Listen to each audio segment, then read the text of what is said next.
Ladies and gentlemen, I am your host, Mr.A of the RT Boxing Show, ready to talk that boxing.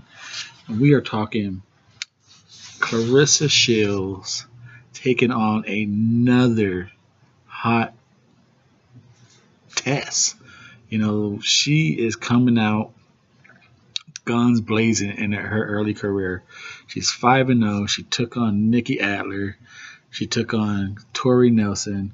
And now in her sixth bout, she's going for the vacant IBF and the IBF and the WBA middleweight championships. She's dropping down to 160 to take on Hanna Gabriels, 18-1-1. 108 rounds compared to Claressa's 31. She's 35 years old. Claressa's 23. 5'8", 5'7". Claressa got 1 inch on her. Man, like I said, this fight is for the vacant WBA and IBF middleweight titles. And on the undercard is Christina Hammer, who's the WBC, WBO middleweight champion. She's taking on Tori Nelson. So Showtime is setting up an undisputed women's match, probably around October. Now, this is going to be a fantastic fight, because I thought Tori Nelson was going to be D-Test. This lady here is a far more greater challenge than Tori Nelson. Far more greater. Tori Nelson was sitting there flat-footed, not throwing her hands. Hanna, I don't know if it's her Costa Rican dancing blood, but this girl has movement. This girl can move all around the ring. She could throw punches. She looks just as in good of a shape as Claressa Shields. So it's going to be a nice test to see, because Hanna's not going to stand in front of her as long as Tori Nelson does. She's going to be moving. She's going to be moving all around the ring. She's going to test Claressa Shields' ring generalship. Is Claressa Shields going to be a follower? Can Claressa Shields cut the ring off? To me, this fight is going to kind of go down like Triple G and Danny Jacobs. Danny Jacobs was moving from spot to spot, getting Triple G to reset his feet, and then as soon as Triple G kind of moved and set his feet, boom, boom, boom, Danny Jacobs came in. I think that's what Hanna is going to do against Claressa Shields. She's going to move to A, and then move to B, and then as Claressa Shields moves from one side to the one side, while her feet's not set, boom, boom, Hanna's going to come in. She's going to be hitting her when Claressa Shields is trying to set her feet again. It's going to be up to Claressa Shields to punch with her or work behind a strong jab. It's going to be a very interesting chess match in this fight. This is going to be a really good test for Claressa Shields, because I always thought, like I said, I'm going to ride the bus until the Claressa Shields wheels fall off. I'm going to support her like a madman.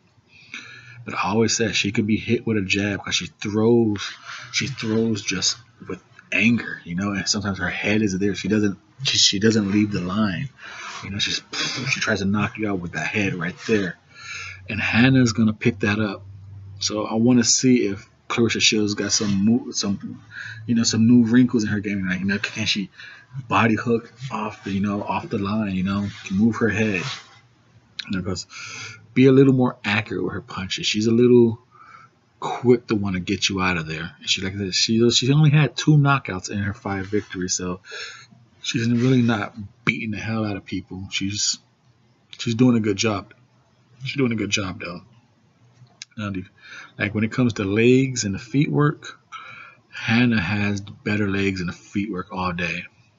We're gonna check that back to Hanna. Like I said, I don't know if she's a Costa Rican dancer, but if she just does dancing a lot in her spare time. But the girl has good feet and leg movement, so she's gonna be around that ring all day.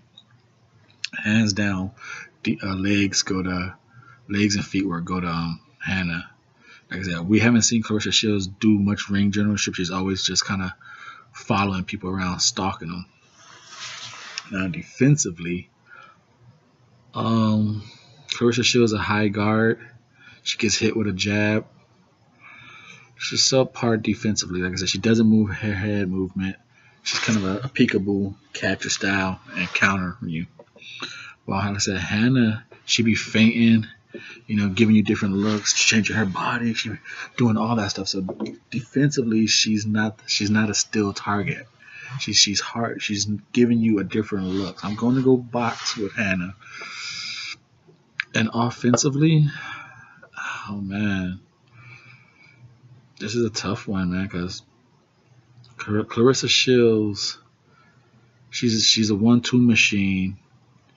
When she gets you against the rope, she attacks the body and she goes up top. Her punches could be a little wide. I think Hanna's a little more sharp and in control with her punches. So I'm going the whole board. I believe Hanna is better. But I'm going to pick Claressa Shields to win this one out of grit. She's just going to bite down on her gum shield and get the job done. I don't know if it's just because I'm a fan of Claressa Shields, because I have seen Hanna. She's been dropped by her last fight by her right hand. Because, she's okay at taking punches, but, she moves sometimes. She gets off balance. I don't think she's faced anyone as vicious with intentions as Claressa Shields when she throws her punches. So I'm expecting Claressa Shields to hopefully cut the ring off. Don't follow her around. Cut the ring off. Trap her against the ropes in the corner and just unleash a hellified flurry on her over and over and over. That's the only way she could win. She's going to have to really trap and cut the ring off on Hanna. Now, how can Hanna win this? Very simple. Very simple. Use her movement and work behind the jab. Claressa Shields gets hit by a jab almost any given time. I say moving it. Like I said, she's going to have to use the Danny Jacobs blueprint against Triple G. Start on A, move to B, and when Claressa Shields is moving from A to B, hit her before she gets set on B. And that's what Danny Jacobs was doing to Triple G, and it was working beautifully until Danny Jacobs got tired and he couldn't. If you notice the fight, Danny Jacobs couldn't move from A to B anymore. He stopped on A and he kept trying to fight Triple G, and that's when Triple G was able to punch him back. Now, before like the 8th and 9th round, when Danny Jacobs was able to move from A to B, causing Triple G to move his feet, he was fucking Triple G up. And I think that's what Hanna's going to have to do. Move from A, start on A, throw some punches, then move to B. And when Claressa Shields go to move to B, beat the shit out of her and then move again. But see how long she could keep that up.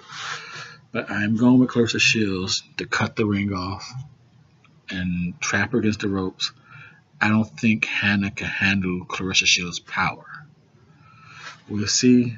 I'm going with Claressa Shields by split decision and becoming the new IBF and WBA middleweight female champion. This is the RRT boxing show. This is going to be a good fight. I thought Tori Nelson was going to be I think this is going to be a very hard test for Claressa Shields. A hard test. That movement is the movement that we have not seen Claressa Shields face before. Thank you for your time and support. Please subscribe. Thumbs up the video. I'm out.